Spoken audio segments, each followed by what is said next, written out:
In World War II, armies mounted heavy guns on hulls for mobile support. We are going to tour every power's SPGs.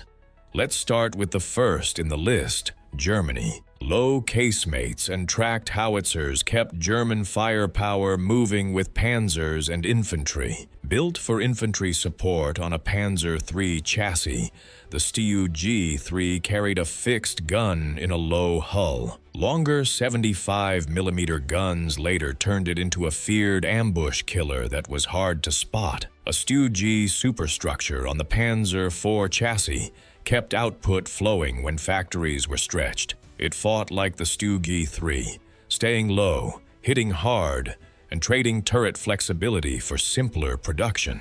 A 105mm howitzer on a compact tracked chassis, Wespe gave panzer divisions quick artillery support. Light armor and an open top were risks, but it could fire, relocate, and keep pace. Hummel carried a 150mm howitzer for heavier support, mainly as mobile indirect fire. The open rear compartment sped up loading, but left the crew exposed to fragments and aircraft. Grill mounted a heavy infantry gun on a light chassis to smash strong points at short range. It hit hard, yet a small ammo supply forced frequent trips back to rearm. Bison strapped a big infantry gun onto a tiny Panzer I chassis, an early war shortcut. It was awkward and top-heavy, but it delivered mobile heavy shells when options were limited. Brumbear paired thick frontal armor with a heavy howitzer built for close urban fighting. Slow and heavy, it still broke buildings and fortified positions that stalled infantry. A rare specialist, Sturmtiger carried a giant rocket mortar for bunkers and street strongpoints. One shot could erase a target, but it was scarce, slow, and unsuitable for open duels. Karl Gerät was a super-heavy siege mortar whose impact came with extreme transport and setup demands. That burden kept it limited to special missions where planners could prepare the ground. Next, America leaned on standardized platforms, so mobile artillery stayed ready everywhere. The M7 Priest mounted a 105mm howitzer on a tracked chassis and served across theaters. It was valued for steady support and quick setup, keeping shells close to advancing troops. T-19 put a 105mm howitzer on a half-track, a stopgap for mobile fire early on. Armor was light, but it delivered timely support, while fully tracked SPGs expanded. The M8 Scott carried a 75mm howitzer on a light tank chassis for close infantry support. Agile and handy in tight terrain, it still needed careful cover because protection was thin.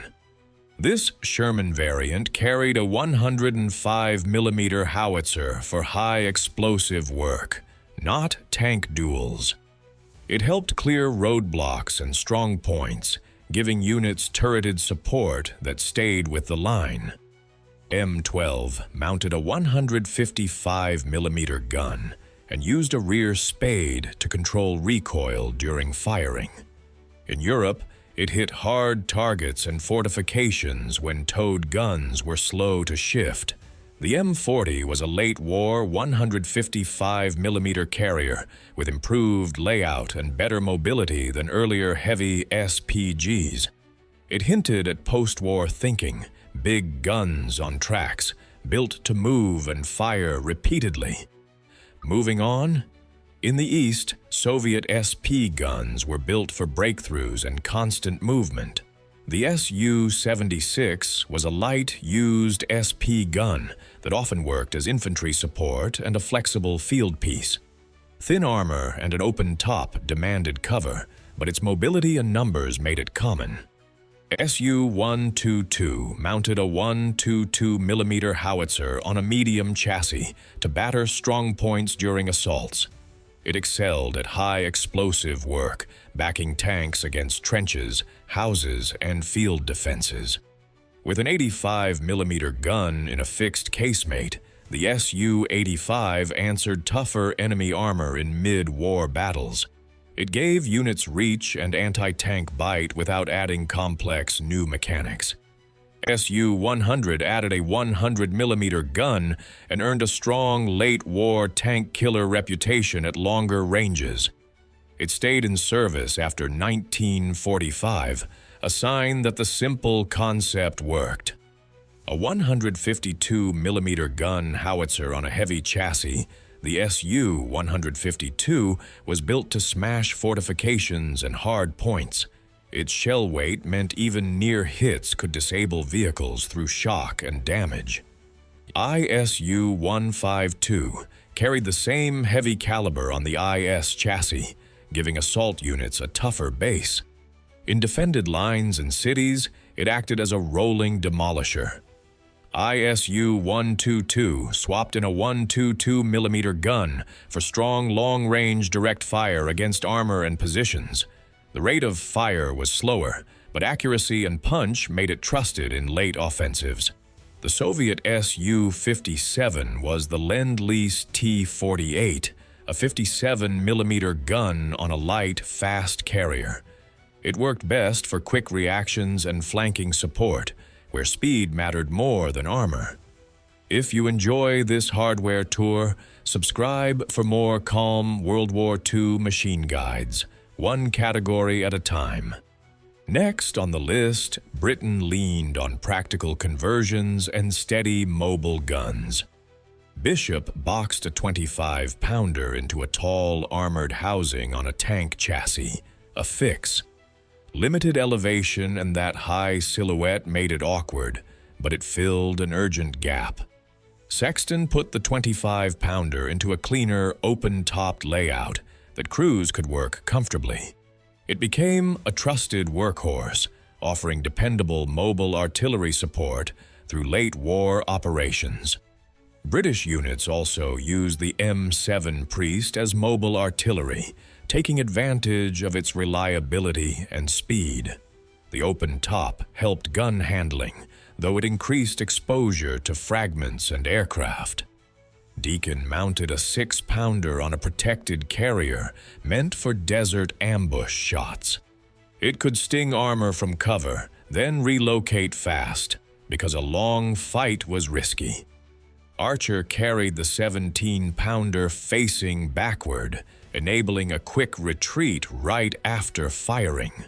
From concealed positions, it was a sharp tank killer, even if the layout looked odd. Alecto was a light SPG project aimed at speed and a low profile, built on a small chassis.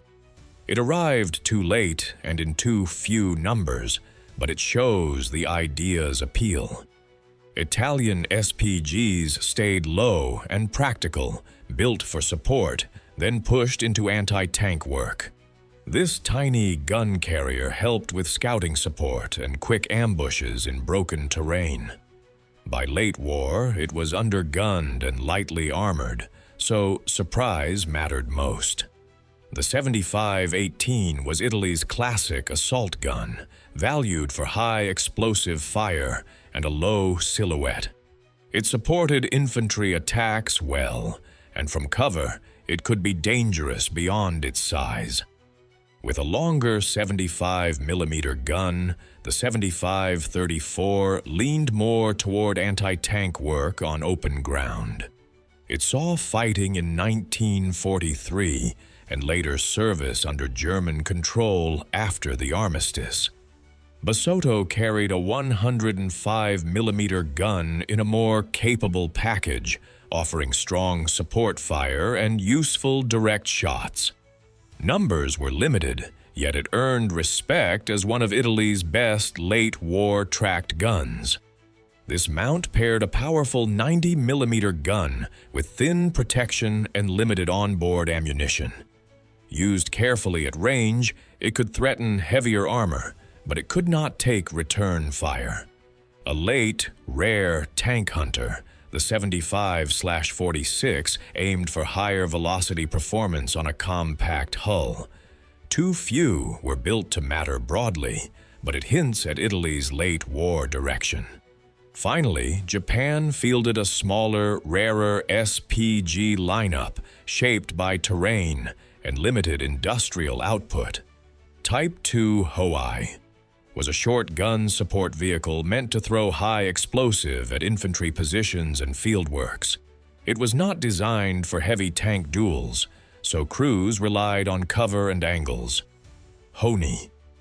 I mounted a 75mm gun in an open casemate, useful for defensive fire and long-range shots. Low numbers and light armor limited its impact, but from prepared positions, it could still bite. Honi, too, shifted toward a howitzer role, aiming to improve demolition and support fire on the move.